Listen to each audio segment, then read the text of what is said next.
Hey, what's going on? It's the Mad Hatter, KTSU Studios on the illustrious campus of Texas Southern University in the great Third Ward, Texas. And gentlemen, you have to say Third Ward, Texas. It's its own city, its own state, and that's where you are. So I just wanted to be clear about that before we start. I got some homeboys from Third Ward, and if I don't say it that way, I'm gonna have to tussle with them later. So I just want to start this off the correct way. Understood. With me in the studio today, the illustrious, the Music Forever Band. Give it up. Come on, everybody. Give it up. We got a lot of ground to cover, and we're gonna try to cover it as much as we can today. But before I get started, first I want to start all the way down there. Everyone say their names first.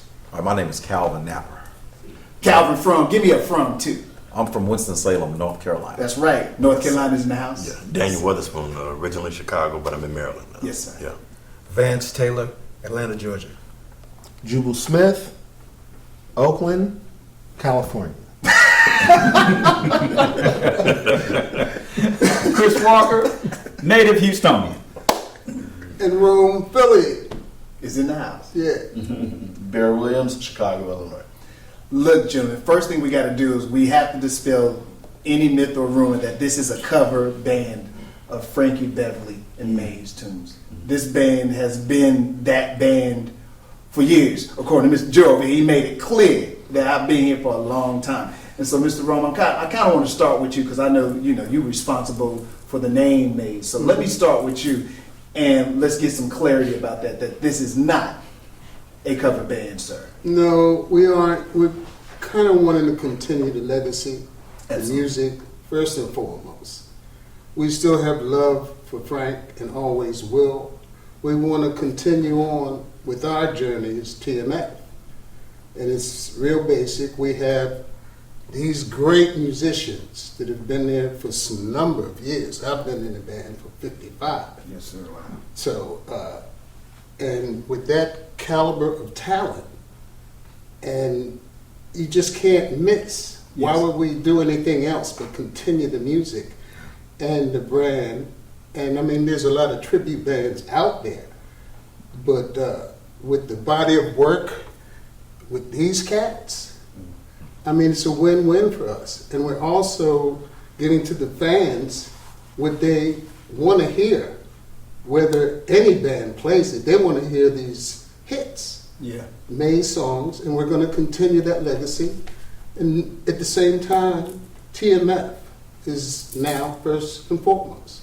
How'd you come up with the name, the Music Forever? Well, actually, it wasn't at first. It was a different name, and I came up with mostly using the letters. And then I came up with the Music Forever, which is the acronym for the group, and that's how it started. And I also came up with the name Mays. So And I have I have a knack. for creating these names. Where did that come from, too? Since you actually put that out there, I want to just figure out why that name. Well, we started out as Raw Soul. In '72, we left Philly to go to California. We played in a nightclub in San Francisco.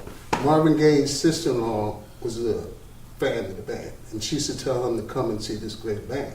He did that, came up, loved the band, and he had a friend at Capitol Records locking on him.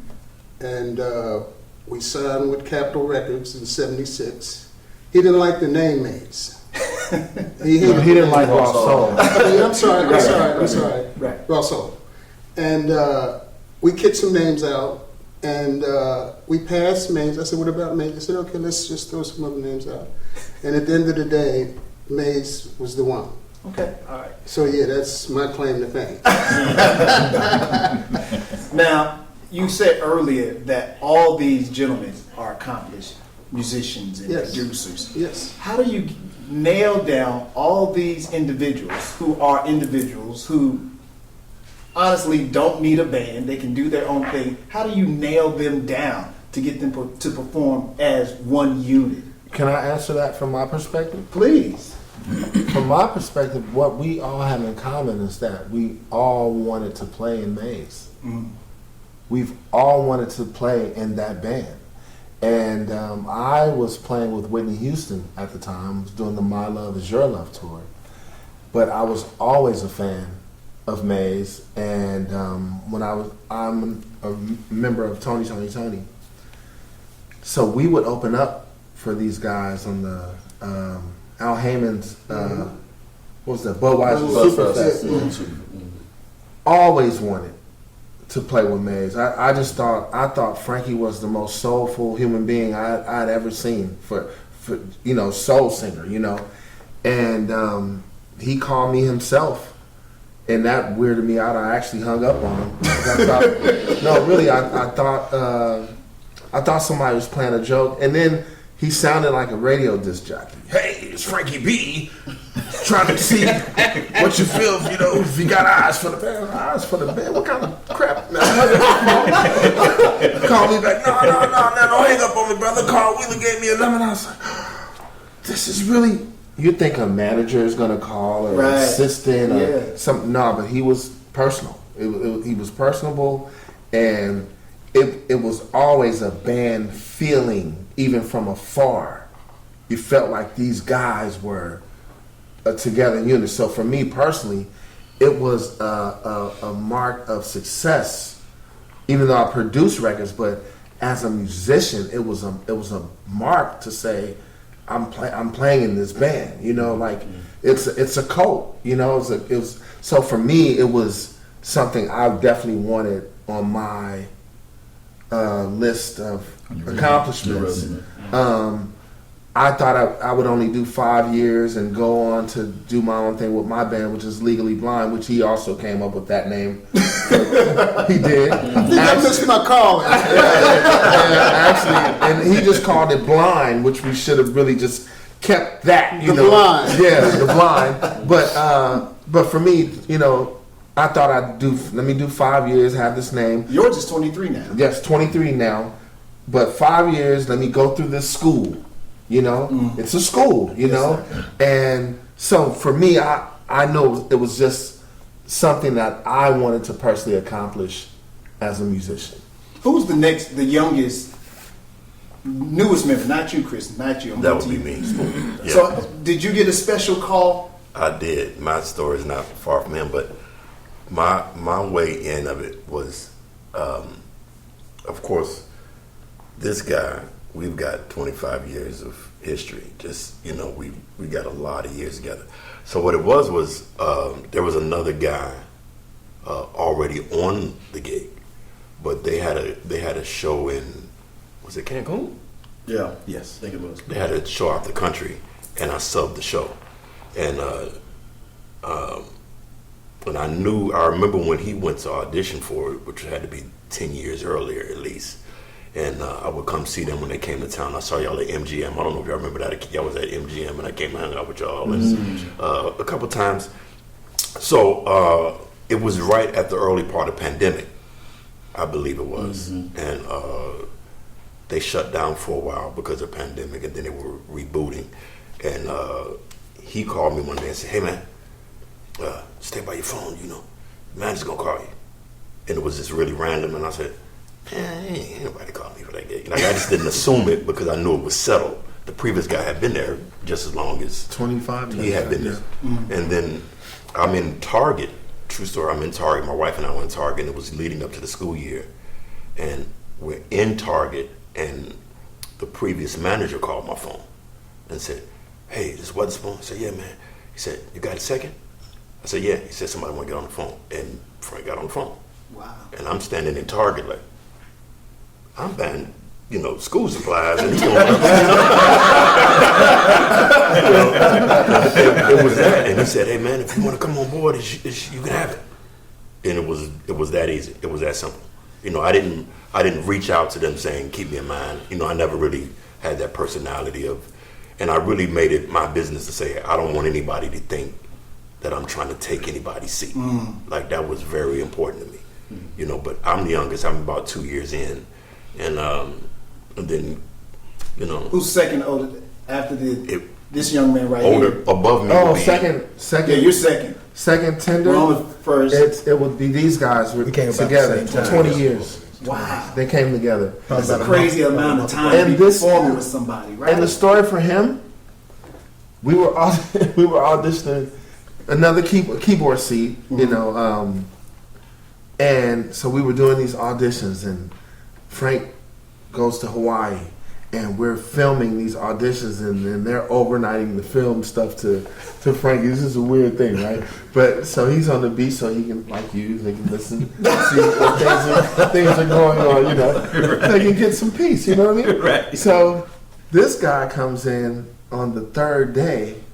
Now we're auditioning people, and they're going, "Hey man, well, you know, I hope he likes, you know, what I did, and you guys, you know, be in touch, whatever, right?"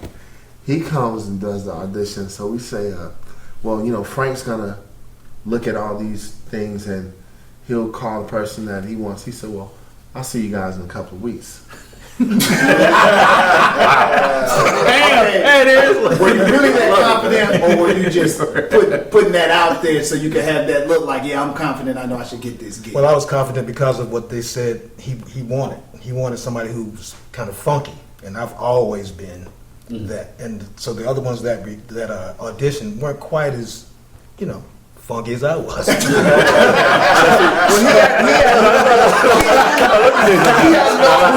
He had known who auditioned also. He had known, we had told him all the guys See, that had now I come wasn't in. that confident because I didn't have that thought because my thing was I didn't want to embarrass him. No, because it seemed like he put a word in, like he was like, you know. And to be honest, and the guy he was subbing for really came and made it. He did. A mainstay. He really like cemented his place. And to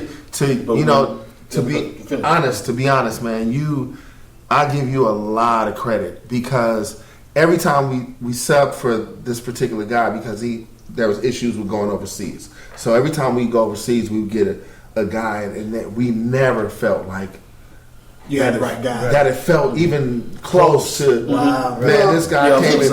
Yeah, he came in Cancun, and we was like, This is gonna be dumb. As a musician, how do you know when somebody fits? Chris, this would be something crazy I would ask you. You know how to ask crazy questions. How do you know that this guy fits? Because all these guys are top-notch performers. You're not getting like run-of-the-mill guys coming in playing any instrument. I would say it's similar to basketball. When they put all these big super three and the big three and all this stuff together, what's the one thing they tell you when it doesn't work out? It's chemistry. Yeah. Right. Yeah. People like he said, you got people that are funky, you got people that are soulful, and you got people that are technical, where they're so proficient technically, but you don't really feel it, type of thing, you know. And for us, it was a chemistry where you could tell it wasn't going to take 6 weeks to dial him in. Right. You know, you He could came tell. in dialed in. Yeah, he came in the dialed first, in. the first So note. we was like, were cohesive you know, out the gate. and the bottom line, the other thing to say to piggyback on that is listening. Yes. Good musicians are a dime a dozen. Listening musicians are rare. And that's what we have here. Everybody listens to everybody else, and we react accordingly. Yeah. And so when he came in and exactly did that. And so everybody was like, oh, Yeah, Right. and then Wow. along with that, I think the blessings come with that because every band that I've been in has had the same unity, the same family, the same love for each other, and it just continues. And I like to go back to everybody has a different narrative, and they can tell you some of the people that they played with. And Right. you can go down the line Right. because that's important. Right. You know, We should. And their body of work. And that's what I was saying. All these guys, they don't need to be in a band. But I think you set the stage when you said, look, this is a desire that I had. And I think everyone that you see here, they had a desire to be a part of this band. Mm-hmm. And I think that's the difference because technically I know none of these guys, every one of you can do your own thing. Mm-hmm. But I do love that. Like, whom have you played with and produced for and all that? Well, I have my own blues Americana band, the Bear Williams Band, and I'm based in Chicago. I was in 25 years in LA doing a lot of session work. Everybody from George Duke to Larry Carlton to Al Jarreau, his boy. That's great how y'all just throw up names. I play him. Yeah, y'all know regular people like us, we don't get a chance to know them. But he also toured George Duke, right. toured Anita Baker, toured yeah, he's humble, but he's long list. Go ahead, Larry. Thank you, sir.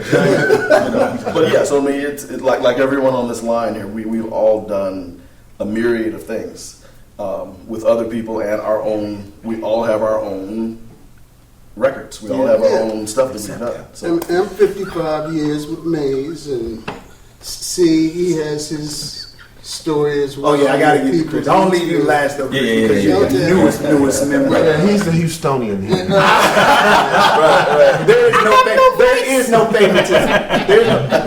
Let's go to Winston-Salem in the house. Yes, North sir. Carolina love. You know, I went to North Carolina A&T, so I got to throw that out there. In Greensboro. Yes, sir. Yes, sir. Absolutely. So- Your story similar to theirs? And then He has a GED. I'm sorry. Brother. This is I'm sorry. Actually, I'd like to know how did you get the gig? Just what so was you his know, story? it was only going to last so Yeah, long. I already know. I knew it was going to be This is how he shows his love. I was well aware. But before he starts his story, how he gets the gig, how he got the gig, what's more important is how he kept the gig.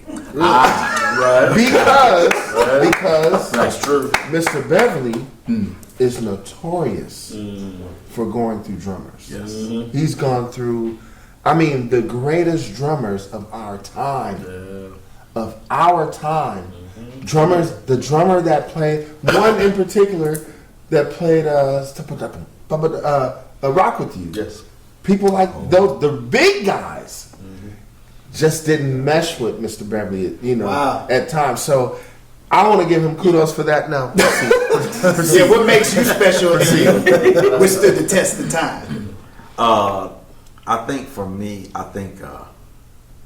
my temperament, I guess, is what, because I've always, I didn't feel intimidated by, I studied the music, you know what I'm saying, and I'm used to playing, I like playing in a band setting where it's not a whole, I like the whole space thing, you know what I'm saying. So I understand, my background, and Jubu can attest to this too, our backgrounds are both quartet.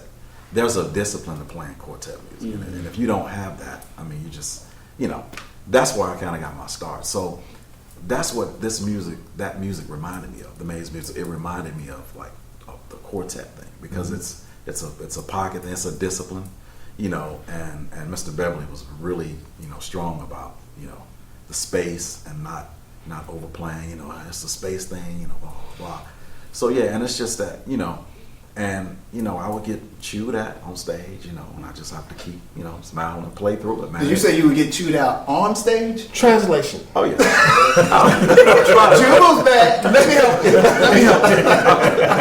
you. We just said prior to that, Mr. Beverly went through a lot of drummers, right? So his antics, because it was nothing but pure passion. It was passion. The man was 1,000% passionate. And he didn't know how to convey these things. Man, I'm just passionate about what I'm doing. No, at that time, come on. And he could ride you. And if you are an accomplished musician and no one's ever given you that pushback, it can mess with your psyche. Especially when you're doing it real time. So we've had the greatest drummers just haul off and quit because they're not used to being put in that space. His gift was Frank would bark at him. He could turn around and he said, "Man, you go do you. I got this." And he could literally. Now, is that because you don't care, or are you taking it with a grain of salt, or what is it? Why you obviously it's not moving you. It's moving you to be better, obviously, but it's not moving you to the point where you feel intimidated by what's just happened. Yeah, because like I said, I respect him and I respect his, his thing for his music, because he's very passionate about his music. But at the same time, like I said, I know who I am. You know what I'm saying? So it's like, you know, playing the music, it's like I understand there's certain nuances and certain things that he likes, you know, or whatever. And one particular night, it may not be, you know what I'm saying? Like, cause, and they'll tell you too, like, tempo change, we don't play with like a click or anything like that. Right. You know, so the meter could change, like from going to the verse, you know, it can be one thing, okay, we're going to the chorus, then we're going back to then it may change, you know what I'm saying? So it's just like, you know, I had to learn it. I had to get used to that. I wasn't used to it. You know what I'm saying? It's like, okay, wait a minute, what's going on here? So, but yeah, so for me, my whole thing was just to try to, you know, to try as much as I could to get what he was saying, you know, without letting it affect me. You know what I'm saying? Like mentally, because like Jubu said, it could mess with your psyche. Because it's like, man, am I really? Man, am I? Man, especially when no one else has ever, you know, no one's ever giving you any pushback. The list is because so you're long. great. Yeah, so no one's. But it was almost like I said. That's a school. Frank even told me, "I'm gonna strip you, because of what I need from you." Is it at any time? Are you ever intimidated knowing the songs that you play? The songs that you play are historic songs, particularly in certain communities. Yeah. To walk on stage, and Chris, this might be a great way to bring you in. These songs, we want it a particular way. I'm saying we, because I sympathize with them. So it's y'all against us now. These songs resonate from we're here to, you know, older now. Are you ever intimidated to play any of these songs? Because they're big songs within our community. And we know it the same way that you know it. We're just not musicians like you.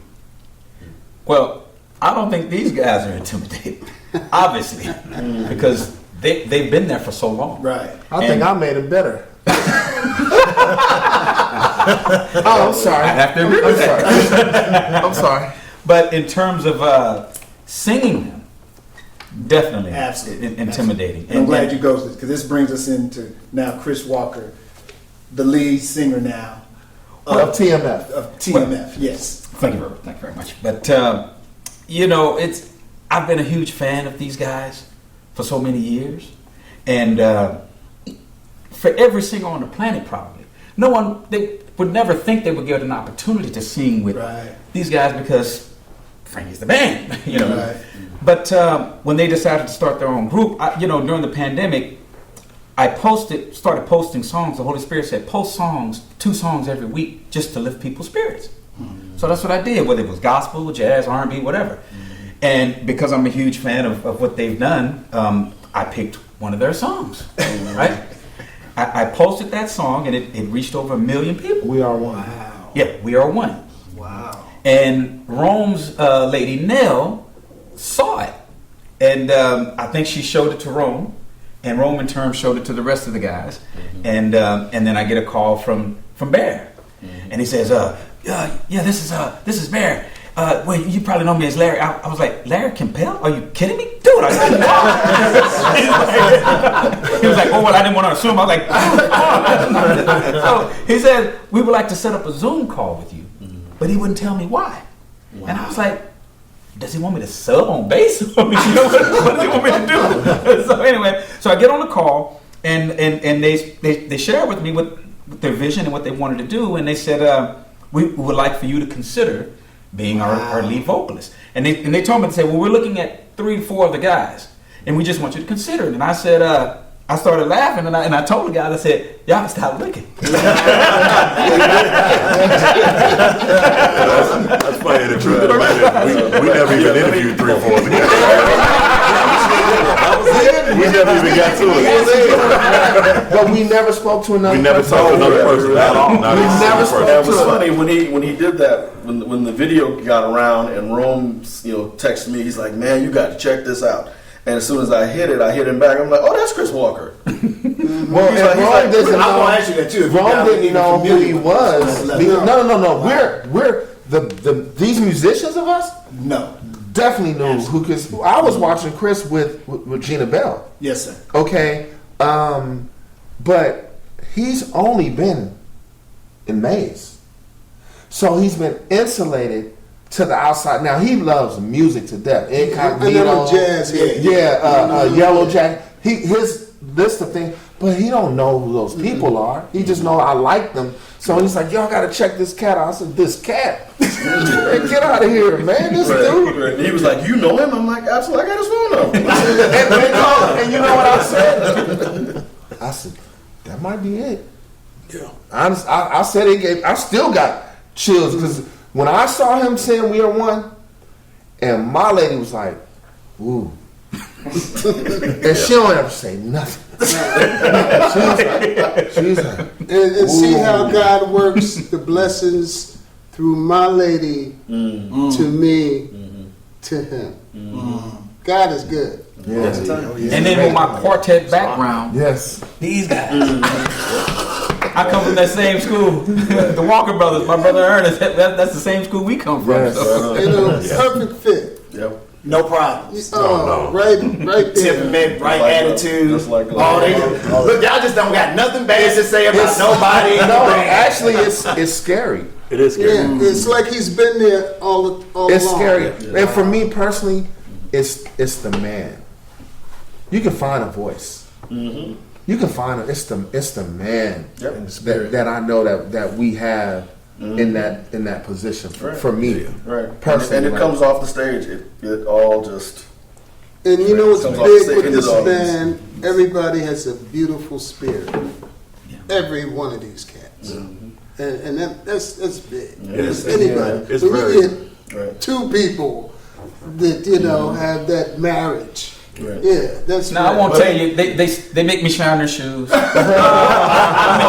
hey, I'm the new guy. I'm the rookie.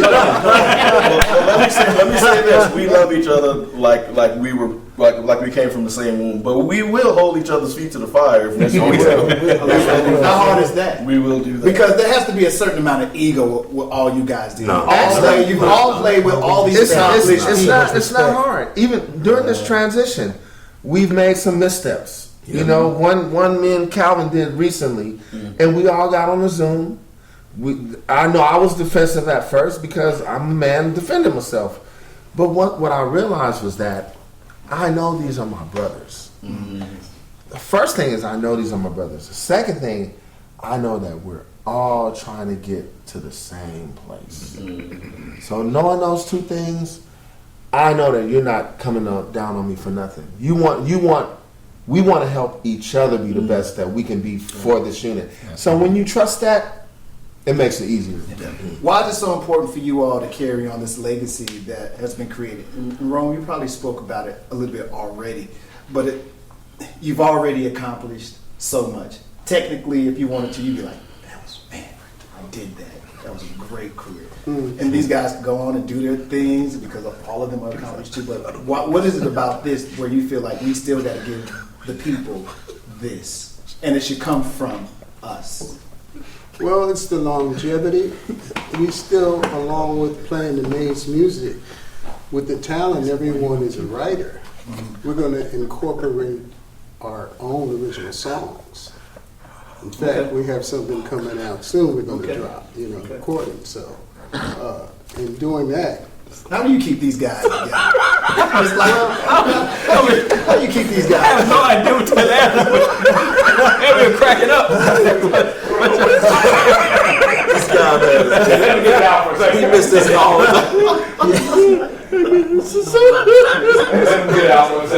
No, keep running. Just keep running.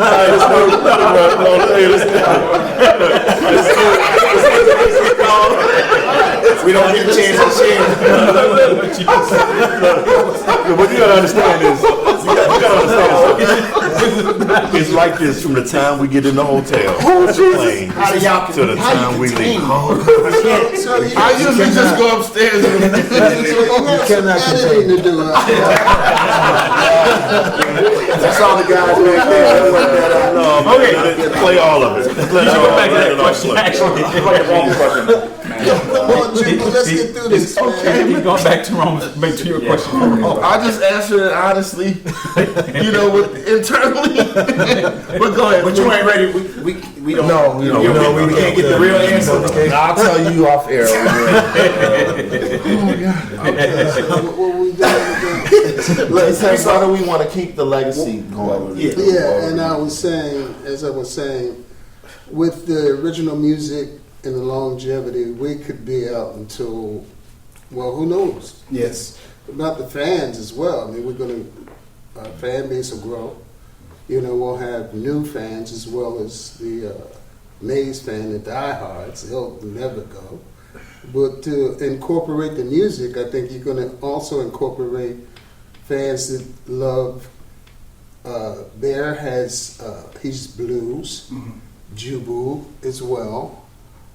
Each cat, you know, like I said, has their own different style of music. So to incorporate that, even fusion, some jazz elements, you know, so that broadens your fan base, so you'll have a larger audience of listeners. So with that, who knows? Gotcha. You know what I'm saying? Did Beyonce help y'all a little bit when she went back and redid Before I Let Go? Absolutely. When you first heard it, what was your thoughts? And obviously, you guys got to clear that kind of stuff. Yeah, I'm a big fan, and so is she. In fact, her first concert was here when we used to do the rodeos. Yes, sir. And she was 15 or 16, so she's a fan, always has been. And I guess this was one of her favorite songs. So, but what it did was, you know, her fans are millions, and there's white fans that have never heard of Maze. Wow. You know what I'm saying? So she even cleared it up because they thought it was, she had written the song. And she said, no, this is who this is. So in doing that, they're going online, well, we want to know who this is. So I'm sure that helped us in that. You know, but introduce you to a whole group of yeah, people that may of not. course, Yeah. and it's a great song. I mean, come on, that's a Maze anthem. Any club, barbecue, anywhere you go, I don't care where it is. If you put that song on, everybody's gonna they're getting up. Isn't it crazy to be part of something like that? That it's like a historic. The song is like a centerpiece for Black music. Yeah, Black it really, music. really is. Oh yeah. It really, really is. And to know that you're a part of that song that lasts, it's going to outlast you. Yeah, For sure. it's iconic, and we're so blessed to have been a part of that, you know, and still, like I said, continue to be the band that everybody wants to hear play that song. Absolutely. You know. Yeah. Have you guys had the opportunity yet to perform as TMF? And what was that experience like when you go on stage? Everyone don't get so quiet. Yes, Can I man. answer that? Come on, man. We've played twice live. Last what was that? Father's Day. Father's Day for the Juneteenth thing in Atlanta, Georgia, at Chastain Park. Was our first time on stage as TMF. Atlanta's a tough nut to crack. Yeah. And we were all, in our own ways, nervous as get out. All get out. We all had our, because they were sitting there like this. Really? Oh man, there was some. Oh It yeah. was hard. It was hard. It was rough. They was like that? Yeah. You know, and you had a smattering of people that were, But they With it, but the were majority- mean mugging us for a minute. yeah, but it was Broke great. down. We just kept chugging away. Chris just kept chugging away at him. Yep. He would hit him with, I see you looking at me like, you know, he was just so great with his entertainment Yes. gift And his honesty. and his honesty Right. about it. You know, he told his truth about the whole, you know, how he ended up where he was that day, you know, in terms of being with Regina Bell and how he would, you know, How Frankie was standing encouraged beside him, the stage. yes. They were opening for Maze, and how Frankie really gave him his blessing in terms of, you know, hey man, you got a beautiful voice. Keep doing what you're doing. You're gonna make it. You know, and so full circle. Yeah. Here we are. So all of that, all of the talent, all of the honesty, I think, all the genuineness of what we were presenting eventually made everybody say, wow. Well, the world And naturally. we ended up with a standing ovation. Yeah, the world naturally wants us against them. Like even, you know, during the pandemic, what blew up in the pandemic? Versus. You know that versus Yeah. our people for some reason they always want to pit you against each other.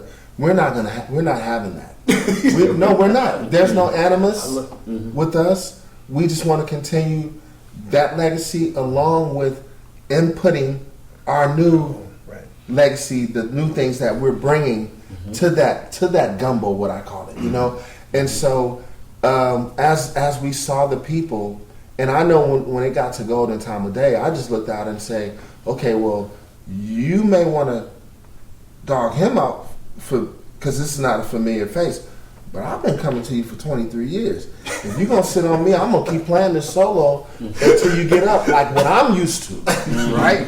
So I think that was our mindset. Was y'all all making these mental demands onto the crowd because of whom you've been for so many years, like Juba over here? Well, that's what my thing. How dare you sit down on us? Wow. How dare you sit down on us for one song? But as Larry said, by the time it was over, it was a genuine made show. You can't sit where it was everyone in that place. Right. Everyone was up. So And they asked for So what's the turning point? So Chris, what's the turning point? Because obviously you have to talk them. You have to talk the crowd through this new moment. Well, the thing about it is, in Atlanta, I told the audience, I said, these guys have nothing to prove. They've done it, and they're doing it now. All I ask is that y'all give me a chance. You know, and when I just beautiful. pleaded my case, and eventually they were like, Did you stop the music and have this conversation with them? Yeah. Well, Like, did what- you see like, oh, okay, I see where this is going. No, I didn't stop the music, but after one of the songs that we performed, and I just had a moment of truth, and you know, we talked about it, and they said, just tell your truth, whatever that is. So after telling that story, I mean, and they have ears, they can hear it, they can feel it, you can see people fighting it. they were fighting. I mean, come on, I mean, if you're a music lover, period, what they're bringing. No, the woman was can't be bobbing her denied. head, and then she shook it off. And then I literally watched her husband say, "No, they bad, baby." And then he got up, and she got up. It was amazing. We're watching because we know the crowd fighting. We know They gonna the give it to you. I know the music so well to where I can literally watch what's going on out there and play my gig. It's second nature to me after all these years. And I literally watched all these people fighting that feeling. But in the end, we're going to get you. Yes. That's the truth. We're going to get you. Because we came from a place of love. We just want to play the music. That's it. And the thing about it is, it wasn't me personally. Anybody in my position, they're gunning for me. You know. So I just said, you know what? I'm just gonna keep smiling, keep showing them that they're not affecting me, and I would look at the fellas, and they were smiling. I said, look, we're gonna have a good time up here, regardless of what they give us. They couldn't fight that energy because we were having so much fun on stage. It's like they had to come along. You know? And your voice is the answer. Well.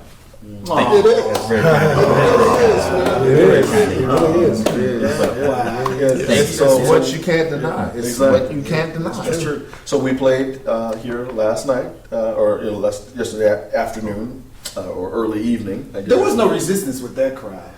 No, Nothing like Atlanta, and we received the lifetime Achievement Award. exactly in Atlanta. That's right. Yes. That's right. Forgot about the Presidential Lifetime Achievement Award and the Presidential Volunteer Services Award for all of our years of doing this. Well what we deserved. do. Thank you.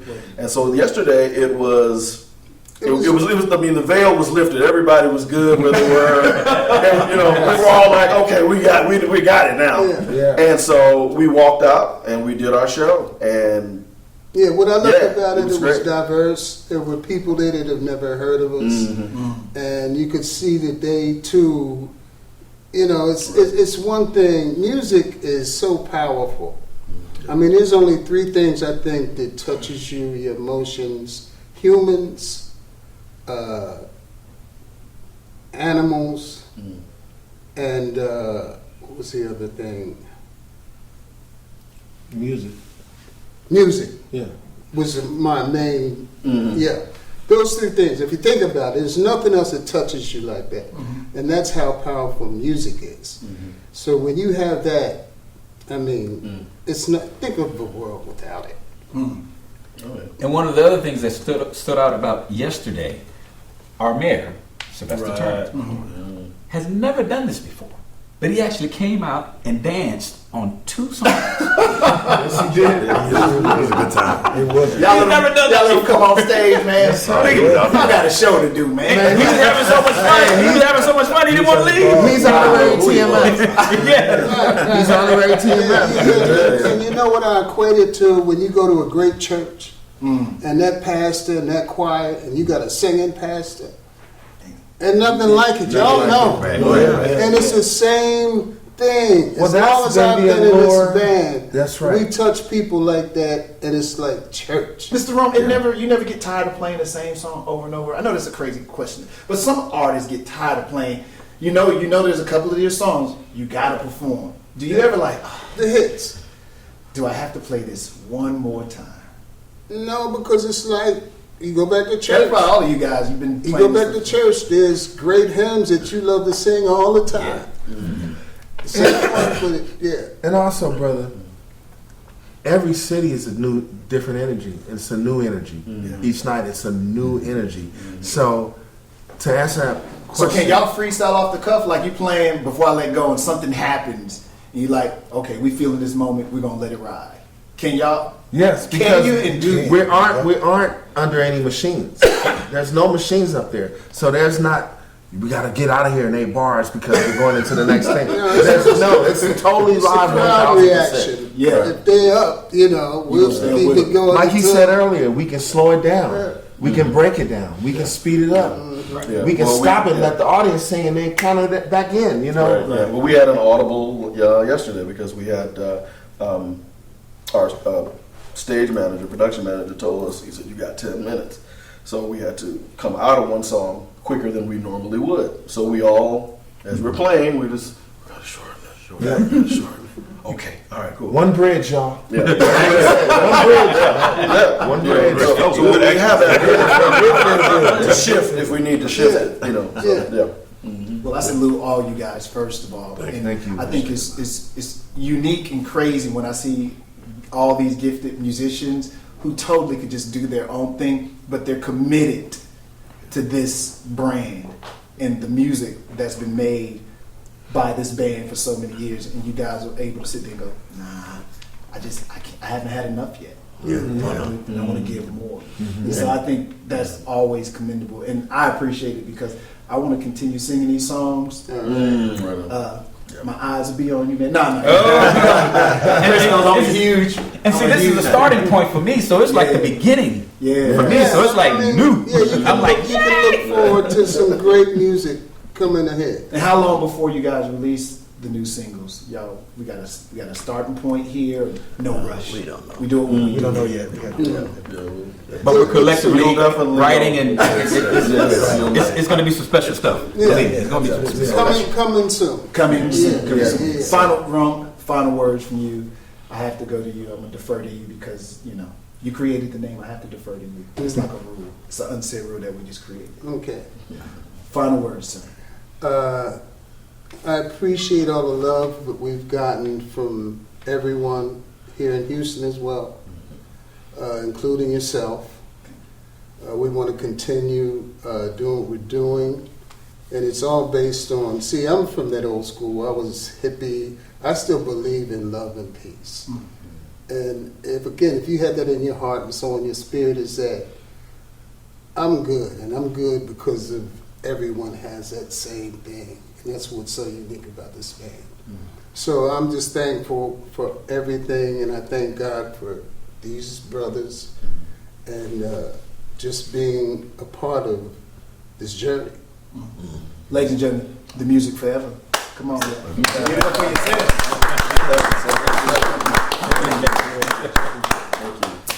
And that was awesome. We're good. You what? All right. I could have won another 15, but I'm like.